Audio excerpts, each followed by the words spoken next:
Hey guys, it's Mr. Hing. I hope you're all well.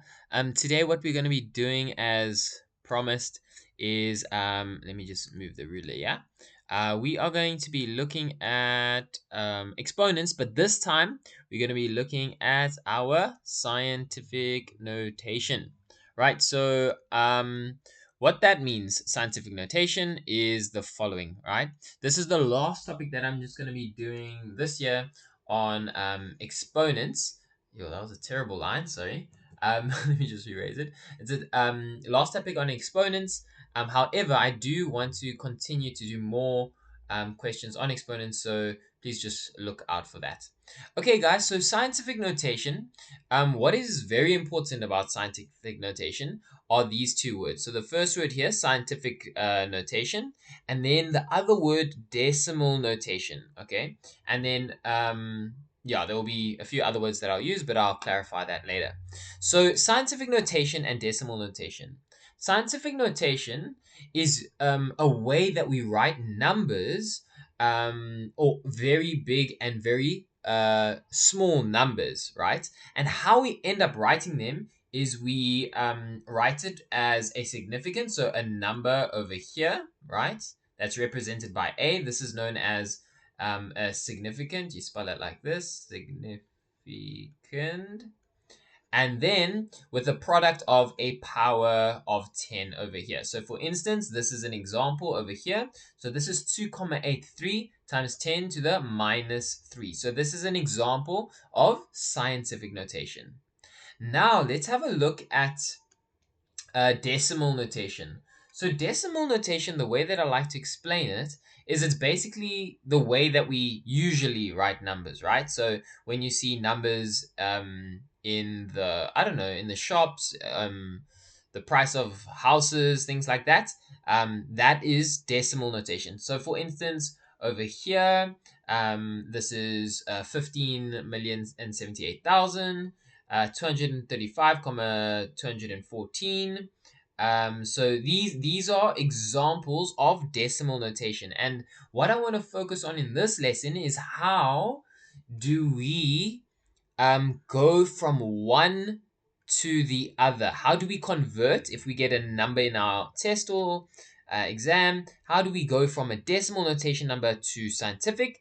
And then vice versa. How do we go from scientific into decimal? So let's have a look at a few examples.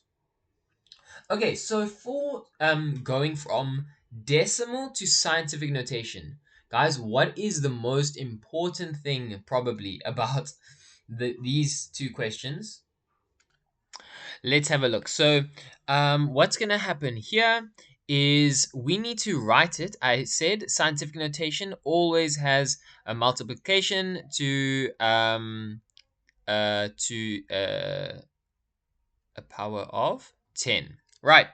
So, what you need to know, the most important thing is how to move your decimal places. So, for instance, remember if we have a number like this over here, say for instance is 53, you could think of it as 53 comma 00. That's kind of what how I like to explain it, or how I like to imagine it, where if there's a comma 00, obviously this has no value at all actually. So similarly over here, we can think our comma is on over here at the moment.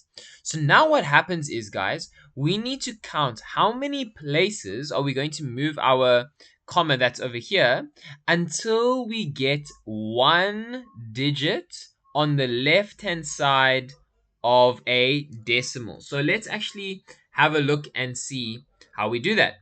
So if I move, I'm going to move 1, 2, 3, 4, 5, and 6 places. So how I'm going to write the scientific notation is 1, sorry, let me start it here. 1, comma 623, and you don't write the, if there are any zeros, you just write the other digits. So it's going to be 1 comma 623 times 10.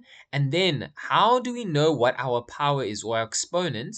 We're going to write the amount of times that we moved our decimal place. So we moved it a total of 6 times. So that is, let me just write it a bit neater over here. So that is how we are going to write our exponent. It's the amount of times that we moved our decimal. So let's have a look at this question over here, where we're going to have to move our decimal. I said we must always move it until there is one digit on the left hand side of a decimal. So in this case, we're going to move 1, 2 places over here. So it's going to become 2 comma 3 times 10. And now this is very important. If we moved to our decimal to the right, if we moved it to the right, it's going to be negative and then the amount of times or places that we moved our decimal. Right? And then lastly, let's do this one. So we're starting from here. So it's going to be 1, 2, 3, 4. And then our last one is our fifth move over here. So it's going to be 4 comma 2, 5, 8, 7, 8 times 10 to the 5. Okay, and this over here is how we write scientific notation. Okay, the next one is, in my opinion, much, much easier. It's already given to you in scientific notation, as you can see, and all you need to do is write it in decimal notation. So remember, it's like the type of numbers that you see in everyday life, like the normal way that we write numbers, not with this um, times 10 to whatever the power is. So this one is much easier in my opinion, because all you need to do is you move your decimal the amount of places that is the number of the exponent. So we're going to move it 6 places. And when it is a positive number, we're going to move to the right. And when it is a negative number, we simply move to the left. So let's do that over here. So this is going to be 2, 3, 8, 4. So we've moved 1, 2, 3. We need to put 3 more zeros. 1, 2, 3. So if you had to look here, our decimal was originally here. So we would have moved 1, 2, 3, 4, 5, and 6. So that is how we know that we have written this correctly. Let's have a look over here. So this would be 3. Sorry, I don't want to put the decimal because that's not decimal notation. Right, so it's going to be 3, 5, 6. So our decimal was here, so it would have moved 1, 2, and we need to move one more, so we need to put it 0. So if we had to imagine our decimal here, we needed to move 1, 2, 3. Why 3? Because we had to move 3 times from over there. All right, let's do the last one together. So it's going to be 2 comma 5 3 2. So we're moving to the left this time. So we're going to move 1 2 3 4 5, and our comma will come here. So when we end up sorry, that shouldn't be there. Let me just write that. So it should be 2 5 3 2. So we would have moved 1 2 3 4, and let me just count here. So we would have moved 1 2 3 4, and then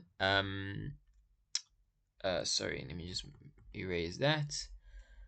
And then 5. So we would need to put our comma over here. Let me just double check. So if we had 2 comma, if my comma was here, we need to move 1 2 3 4 and 5. No, my bad, we need to move it this way. I just counted wrong. I thought so.